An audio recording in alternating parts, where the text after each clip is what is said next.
freaking first cut. Golly.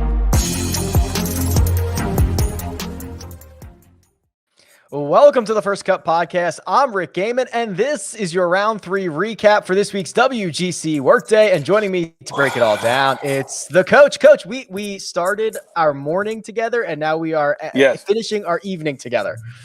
There's nobody I love talking golf with more than you. And it feels like 8 hours. Wait, it was 8 hours ago. It was 8 hours ago. There's been a lot of volatility. And I tell you what, when you're in the world of golf betting like you and I are, you've got to learn to have a thick back. And I've never in my life, Rick, had an experience like I have the last 3 days at this golf course. I'm anxious to talk about it. Yeah, let's do it. I mean, Collin Morikawa is going to end up being our 54-hole leader. He's 2 clear of the chase pack. But, Coach, this was over. This was Vince Carter.gif over. He had a 6-shot lead as he made the turn. He was unstoppable. He birdied every hole from 5 through 9. He added 2 more at 11 and 12. And then he got a little bit loose. He bogeyed a par 5. You can't do that. Bogeyed another par 5 on 17. And it's only going to be a 2-shot lead. But my goodness, this was a tale of two separate, I don't want to call them nines, but 2 different stories for Morikawa today. Yeah, and coming into the week, Rick, it was all about the best iron players would match up well at this particular golf course. And that's exactly what you are seeing when you really look at how everything is shaking out. But how we've got to this point.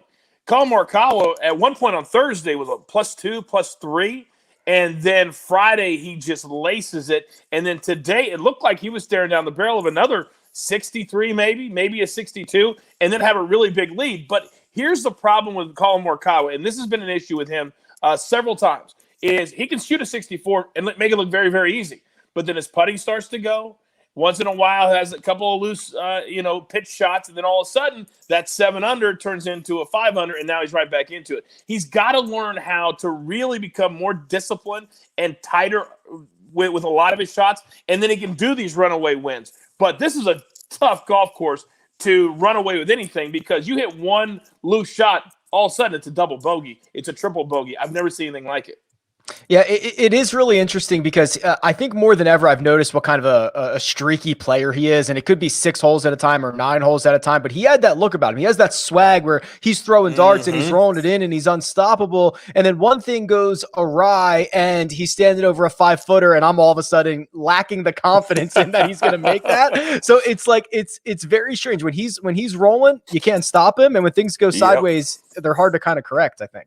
Well, you gave our bet out this morning on the early edge, and it was Morikawa -137 over Billy Horschel. At one point, he was up, 6 shots on him, 7 shots on him, and he only ends up, a 3-shot swing on a par 5 is something you never want when you're betting on that particular guy. But luckily, we had some shots to play with.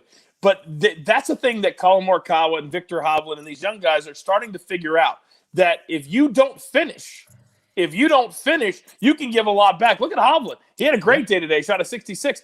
After that 8 yesterday on his final hole, and look where he would be. So these guys got to figure out, you got to play 18 holes every single round.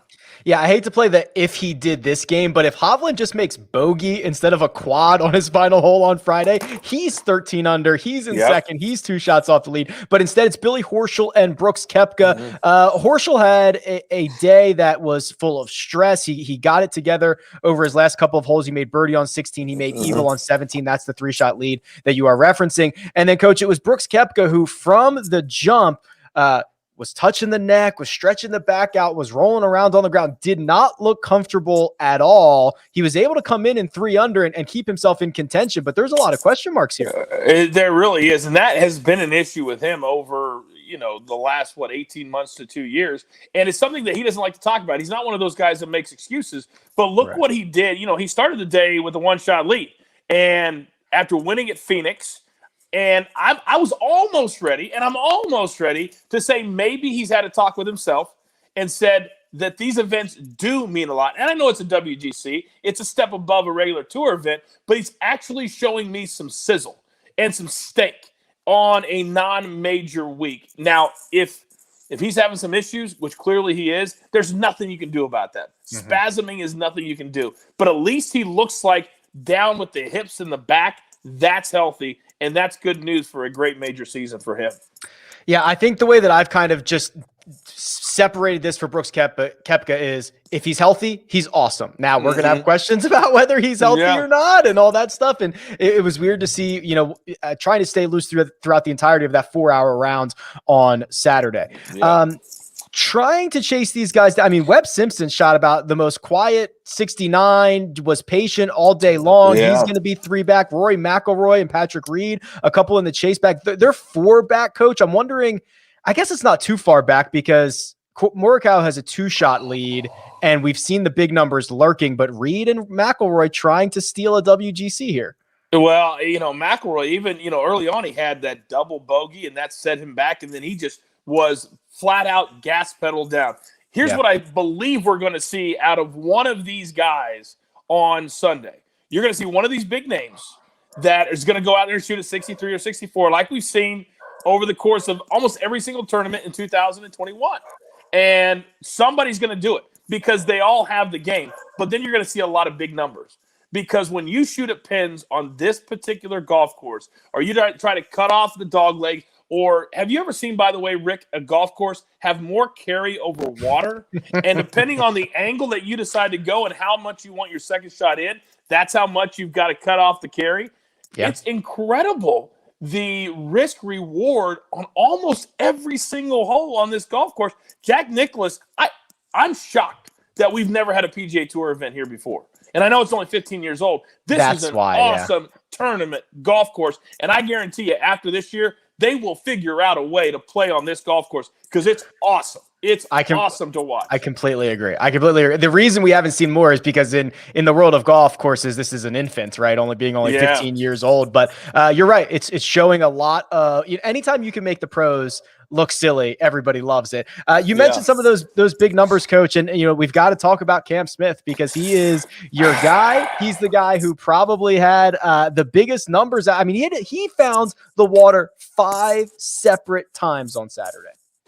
And a couple of those were just unforced errors that clearly he was trying to press because he had already had big numbers and he was trying to make the par 5 a 210 carry in. Well, the problem is if you don't carry the water, you're laying back on the tee box. And you got to be smarter than that. You got to say, listen, this is a WGC. There are double points. Every point matters. And when you're already 3 or 4 over, stop it.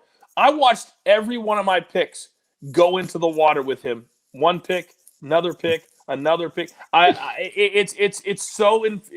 I don't want to use the word infuriating because it's possible. But when you're one off the lead to start the day and you're picking him, and people are following your picks, and you got a plus 800 pick out there, you got a head to head, you've got a, and then he shoots that. He shoots that. That's what you're going to do for me, Cam Smith, on the week that I also throw you in my one and done. That's what you're going to do today. But he's the prime example of what this course can do if you don't respect it. If you don't respect it, out comes a 79, no problem. And he birdied his first hole. He was the leader. He birdied 3. He's rocking and rolling, and no lead is safe. No shot is safe out here at the concession. Let's take a peek at the odds via our friends over at William Hill. And it's Colin Morikawa, of course, with a 2-shot lead, who's going to be your betting favorite. He's plus 163. Now, he was much shorter than that about an hour and a half ago. And Brooks Koepka Brooks Koepka's second here, plus 300. Billy Horschel at 750. And then Webb Simpson at 8. Those are the 4 guys who are single digits, Coach. Is this a victory lap for Morikawa? I don't think we can bet this number, but is he going to win this? No. Wow. I always like to say, you give me 2 shots and the guy in plus money, I'm usually going to bet it. But the reason I'm not going to bet it is because of that name right behind him. And we saw what he did in Phoenix. He's the ultimate grinder. He's the U.S. Open 2-time champion in Brooks Koepka. To me, tomorrow is going to be all about the grind. I have a feeling they're going to set up really, really hard. And if you are not a grinder and you want to press a little bit too much, too hard, too fast, you're going to go backwards very, very quickly. Brooks doesn't do that.